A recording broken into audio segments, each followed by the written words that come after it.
On this week's episode, It's August and we talk about coronavirus. the usual. Movies, TV, some news, some reviews. Yeah, we bring the goodies for you. Mm-hmm.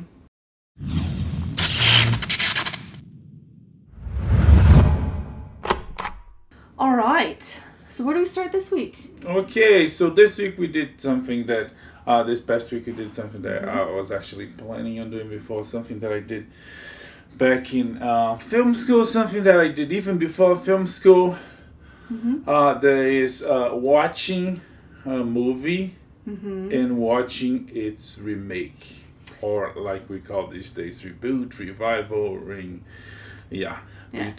I remember doing, back in the day, I did Invasion of Body Snatchers.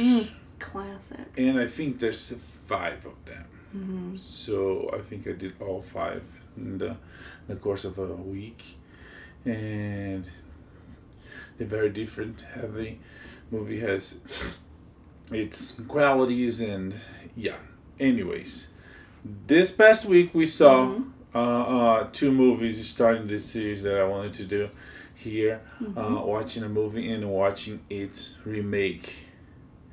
And the movie we watched was What Women Want. And What Men Want. The original with Mel Gibson and the reboot. Remake, I think. It could be a reboot. It could be in the same universe. Yeah. Yeah. Sequel. Could be a sequel. Sure. In this case, it could be because it is, like, it's the same concept, but they've got the gender swap with Taraji P. Henson and what men want. It's not really a gender swap because it's a different character. Yeah, but, like, the plot has a gender swap. Like, Okay. The first time it's a man figuring out what women want, and then this time it's a woman figuring out what men want. So yeah, I thought they would Anyway. do. I thought I don't know. Maybe Mel Gibson would do a cameo, or Bette would have been Midler, nice. or some fun crazy cameo like they did with 21 Jump Street. Out of the blue, you know who shows up, and So we watched these 2 movies, and one is a quite old movie, and the other one is fairly recent. Pretty recent, yeah. But spoiler alert. Yeah. So the original movie starred with Mel Gibson is about this guy called Nick. I think it's Nick. The beginning doesn't make a lot of sense because he was raised by a woman. Yeah. He was surrounded by a woman, pretty woman in Vegas dancers. Yeah. So he should not have any problem in at least talking to women, right? Right, like you would think. So he grows up, like, with a single mom who's a Vegas showgirl, so he's always, like, backstage with the girls. The girls are always at his house. They're always at his birthday parties. So surely he would have, like, overheard conversations, or surely they would have told him, like, oh, Nick, don't be like this when you grow up, or whatever. At least some. So yeah, a bit of a non sequitur there. At least some woman's world, woman's universe, private and very. Yeah, like the stuff that girls talk to girls about. At least some of that he would overhear. He would know. And you can understand why I'm talking about that. So he was raised by a woman, and it skips. It flash forwards to the future where he's an adult man, and he works for an ad agency, right? And he does sports, cigars, cigarettes, and He's he does man he's stuff. a man's man. He does the ads for the men. He's the best at selling stuff to men. Yeah, his go-to ad is a woman in a bikini. Yeah. Doing something. Yeah. So apparently he does not appeal. He does not how to sell to women. Which comes as a huge shock to him because he seems to be very popular with women. He has no trouble getting dates, no trouble charming people. At least he thinks so. Yeah. However, we do know that he has an ex-wife who's getting remarried and a 15-year-old daughter with whom he has like no relationship. Yeah. So. The office is full of women, so as soon as Yeah. he arrives, he talks to... I mean, he leaves the apartment, and when he wakes up, we see lingerie, we see underwear, women's underwear everywhere. And his mate is a woman, his doorwoman is a woman. So he walks out of his life, I mean, his bed, and there's women everywhere. At the office, the same thing.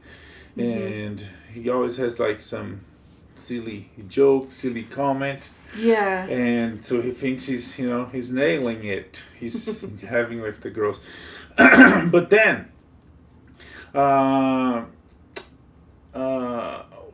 he's up for promotion. Yeah.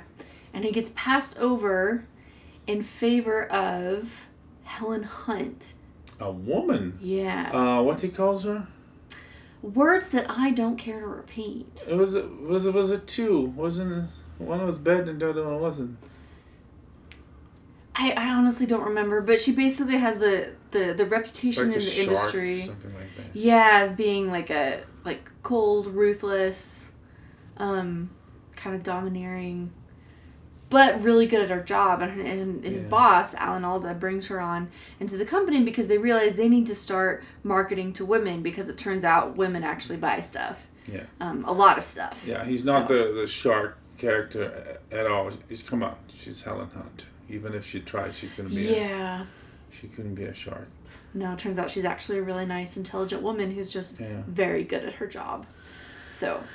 So she comes to this company having huge success with selling to women, and she gonna start selling to women at this new company too. And at the first day, she opens a box with women's stuff and give to everybody. So everybody take this home, and I want to hear pitches from you from these products. So Mel Gibson takes that, and for him it's like Pandora's box. He opens, not in a bad way, but he opens and he doesn't know anything about that. But he's committed to his job. Yeah. To his credit.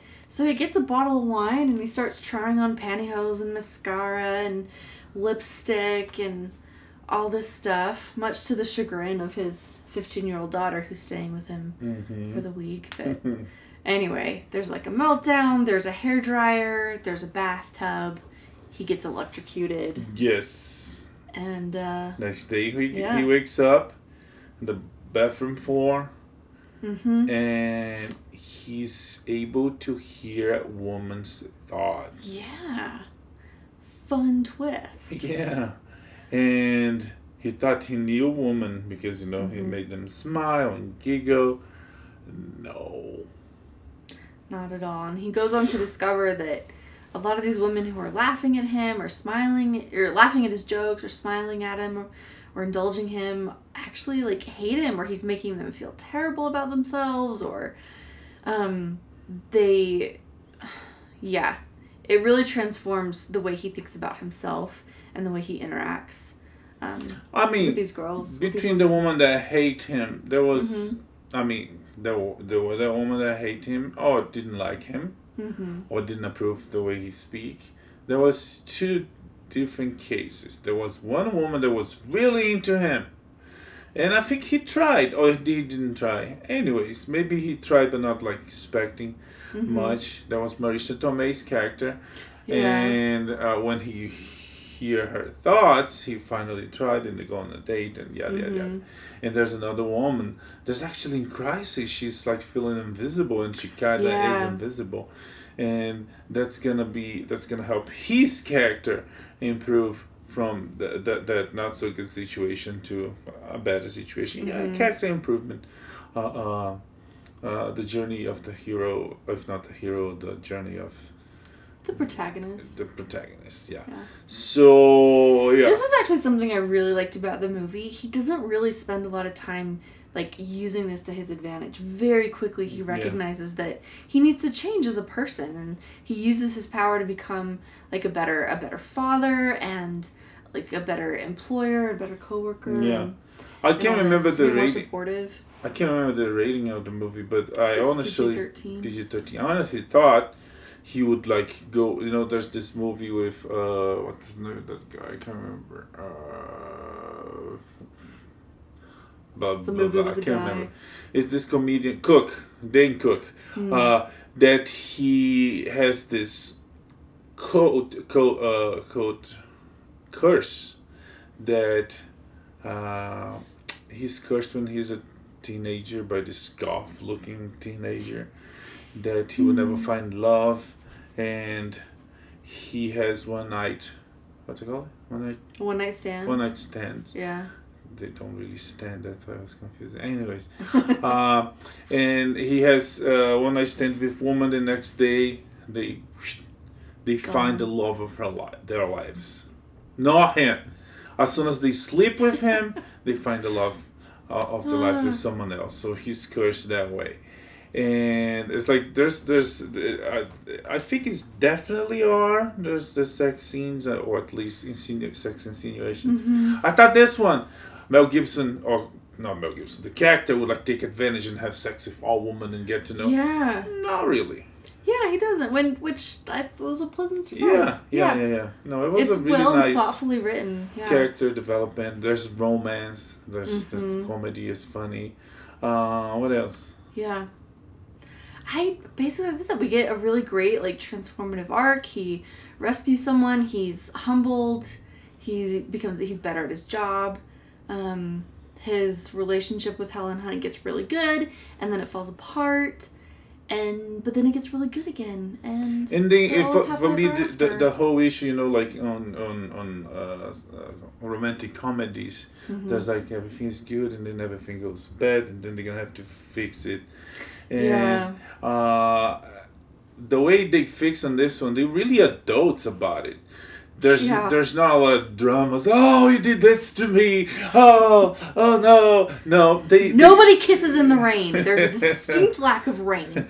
But they are very adults about it. You know, it's like, I'm a superhero and I tell you, I didn't tell you to protect you, and you was like, okay, I get it. Yeah. You know, from now on, tell me though. Yeah, it's not like, you know, the many movies and shows that we watch that I was like, no, how could you do that? It's like a week or a month apart, and you know, and it's like even Lois in the books, she's like did that. It's like, come on, Lois, he did it to protect you.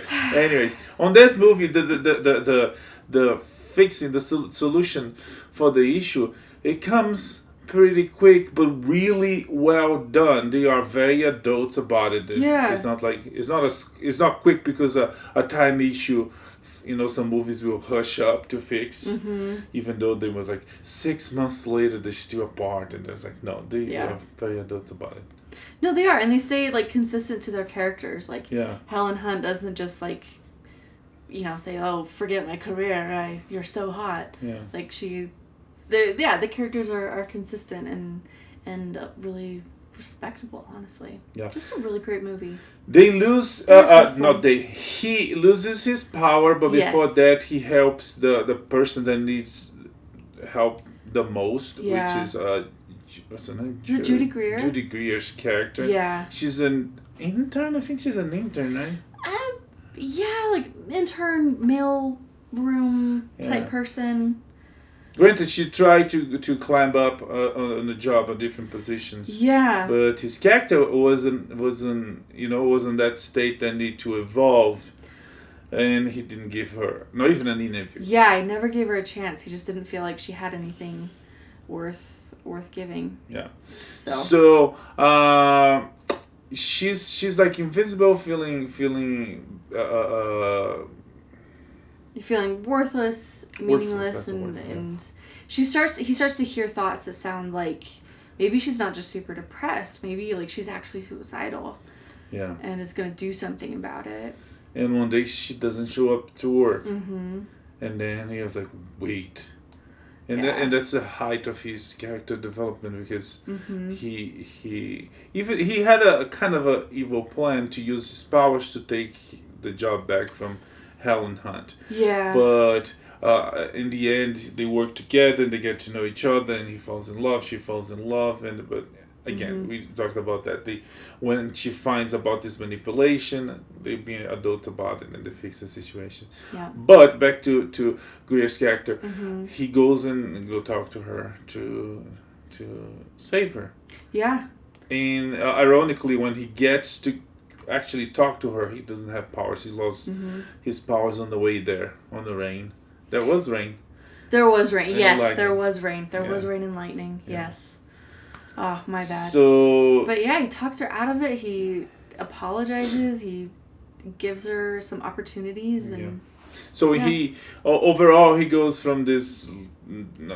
He doesn't really have a good relationship with women, but he improves his relationship with women from his love situation. He finds love in Helen Hunt's arms. He improves his situation with his daughter. Yeah. That was so lovely. He becomes a father. And what else? He improves his situation with co-workers. Yeah, he goes from being like kind of a smarmy guy who's like just like this close to a #MeToo. Yeah. To being a really supportive, fantastic coworker that everybody likes. Yeah, and with his customers, he learned how to sell to women. Even though the whole the concept of like reading a woman's mind, you can, like I think Alan Alda says that you can conquer the world, you can sell to everybody, which is every person is a person. Not all men are the same, not all women are the same. So what? Yeah. Oh, yeah. So overall, they all talk. Good movie. A lot. I'm kidding. Okay. So that was Mel Gibson's What Women Want. So not long ago, they released What Men Want. Yes. With the great Taraji P. Henson. Such a fun actress. Yeah. Very different adaptation. Yeah. Like, really the only similarity is the whole getting powers. Yeah. The mind reading. They did make a couple references. Like there's a point where she's in the hospital and the doctor's like, yeah, this guy with a hairdryer electrocuted himself. Yeah. Obviously a reference to the Mel Gibson film, but other than that, they're really separate. Yeah. Just going back to the original one, there's a lot of women in the movie, of course, and there's like big names: Bette Midler, Marissa Tomei, Helen Hunt. There's more, I can't remember, but yeah, I think the poster is him and a bunch of women. Yeah. On this one, there's a lot of big names, men names. Yeah. There's Tracy Morgan. Do you have to stop and think, is it Morgan or Jordan? Because I do. I usually don't. Okay. But now I just did. What else? Pete Davidson. Pete Davidson. With a lot of hair and like looking all clean and in a suit. It's very and unnerving. He's gay. Yeah. And it's funny because in real life he's a I don't know what the word is, but he get the hottest woman. Yeah. He was like, It's like a 3 dating 11s. The singer that licks Ariana Grande. that licks donuts. Yeah, Ariana Grande. And that one was kind of like not on his level of, like you said, but at least age. And then he went to Kate Beckinsale. Yeah. Who is this guy? Anyway. Anyways, so the big head from Silicon Valley, can't remember his name. Dave, not Dave, I want to say Dave Schwimmer, but the Schmitty from the neighbor. Max Greenfield, I think it's Greenfield. Yeah, famous from You Grow and famous from the neighborhood. Yeah, so. And there we have it. Taraji P. Henson is she works for it's a sports marketing agency. So like they represent athletes. Yes. Get them endorsements, interviews, stuff like that. And she loses her job too. To a man or her promotion. She loses her promotion. Oh yeah, promotion. Yeah. And to a man that different than Helen Hunt. Helen Hunt was highly competent, so Mel Gibson lost his job for someone that deserved the job. Yeah. In this case, the guy doesn't seem very competent. He's not the greatest, but he's a little better. So yeah, there's a little bit more like overt, like sex and race politics playing in. Yeah. So she lost the promotion to this guy, and then she goes to drink with her friends. And they... Oh, Wendy McClendon Covey. Yeah. That's the other, like, big... Oh, that's right. Recognizable name. So they want to... What's supposed to be the celebration, they go to drink and, drown their sorrows. I mean, at least her sorrows. And before that, they have a... What's it called? A guru? Yeah, there's a psychic who comes and does a reading and has some really special tea, if you know what I mean. Yes. And the tea, I mean, we're not sure if it was the tea or the bump in the head. Yeah. Most like the bump in the head, because in the end, once she recovers from that, she bumps the head too. So she gets power and starts reading Main's thoughts. Same concept as the original one. But on this one, there's a prospective new promotion, right? If she gets this big fish, this big client, she will be promoted. Then she gets to be partner. Yeah. And the big client is Tracy Morgan's son. There's a prospective first draft for the NBA. And yeah, so she's going to work around and try to get that customer. Yeah, and so here she does, like, right away she starts using these mind reading abilities for her, like, career advantages, right? To try to get this kid to sign with her, or rather to get this kid's dad to sign with her. But kind of like midway through the movie, she starts to realize that she's actually hurting people. Like, a lot of the people that she cares about, these relationships she cares about, this guy that she started dating, her coworkers, her assistant, even this kid, she realizes that a lot of what she's doing is actually, like, hurting them, or she's in a position to help and she doesn't. And so that's kind of where her character arc has to take place, if that makes sense. Yeah. What else? So she changes, and she goes around using her powers to fix everything.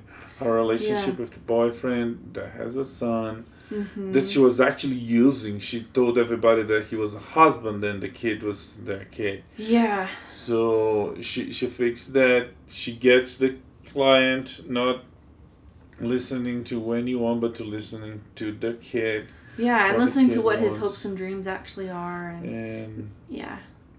And yeah, she actually remembers. It's not like she listened to his or maybe she does. I can't remember. The kid is really quiet, so she does pick up a couple things. Yeah, it's like when she take them to watch a NBA game, and it's like one day I want to play here. I can't remember if that was a thought or it was like actually spoke. It was a thought. Okay. Yeah. And then he meets NBA star, and he's like, woo! So inside, funny. Outside he's like. He's all like quiet and cool, like, hey. Yeah. Anyways. I can relate to that person. Anyways, so her character develops to the point that she fixes everything. Like in the original, she loses her powers, and yeah. Anything else? No, I think just the overall. Well, would you say that it was a successful remake? I said it was good. It was a different take. I still think it's one of those that, like, the original is still superior. I don't know how to explain, but I feel like the original has more heart than the second one. I'm not saying that the second one doesn't have heart, but the original has more. I don't know, writing, character developing. Yeah. Maybe I'm thinking out loud here. But I wonder if it's because the relationships that they built in the original, it was the real relationships were him and his daughter, and then him building this really beautiful romantic relationship with Helen Hunt. Whereas in this one, a lot of it was more on her career, which is totally fine, but it's like a little bit less. It's not quite as like relatable or maybe. I guess. And I guess like the boyfriend was not really secondary, but like that wasn't the priority in the movie. It was more... Yeah. Yeah, the boyfriend was secondary. That's right. Yeah. The comedy was pretty good. It was really up to date because they not only use a woman, but they use a black woman, and the whole work environment, woman having to deal with, you know. Well, yeah, especially a black woman in sports. Yeah. And they make a big deal, a clear point of that, like her career is dominated by white men. Yeah. But yeah, it was funny and different enough that I felt like it was worth making. No, it was worth making, worth watching. And that's it. So, okay. Anything else?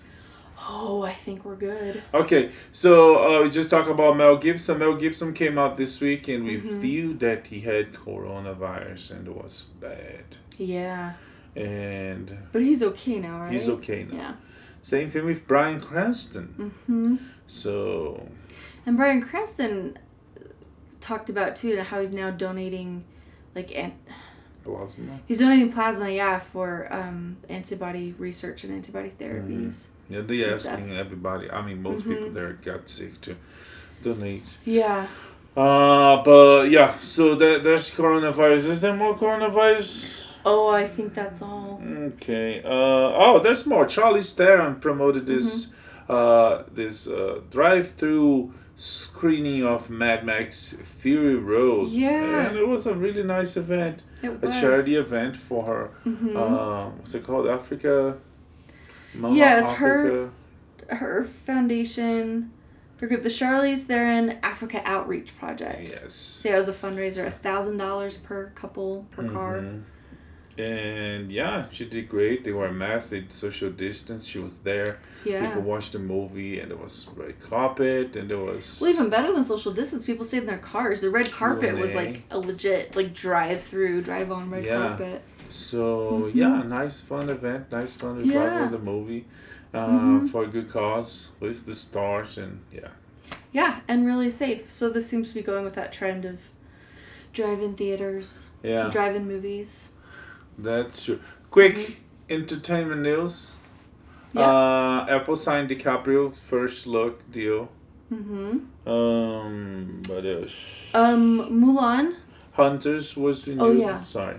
No, that's cool. And Mulan is gonna be released for streaming on Disney Plus. And it's causing a lot of controversy. It is. Your subscribers will have to pay $29.99 to watch the film. It's not like every other company is doing that you pay to rent or even to buy the movie. No, Disney, greedy Disney is like you have to sign Disney Plus and you have to pay for the movie. And they say, oh, you're going to keep the movie forever. I was like, as long as you are subscribed. Yeah. That's... So, would that fail? Would that succeed? It remains I don't know. unknown. We'll see. I don't know if there's enough hype about this movie. I personally am really excited to see it. I wanted to see it at the big screen. Yeah, It looked big. I don't know if I want to pay $30 to watch it at home. That's true, especially because I already paid for Disney Plus. Yeah. So, I don't know. To be honest, to watch on a TV, and we have a big TV.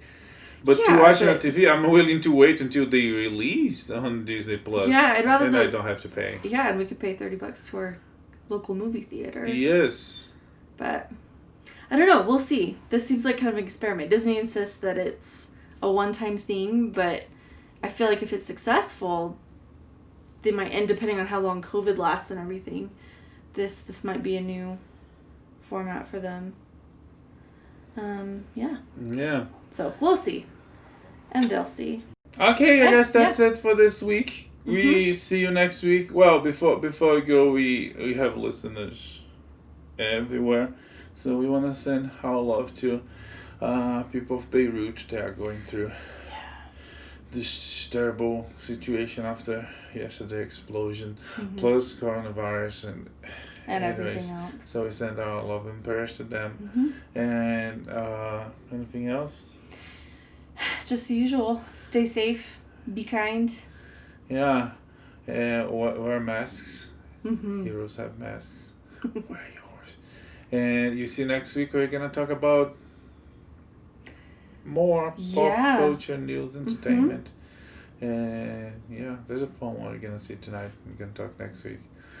But it's not gonna tell now. It's a secret. Keep it safe. Okay. Live long and prosper. May the force be with you. Bye. Bye.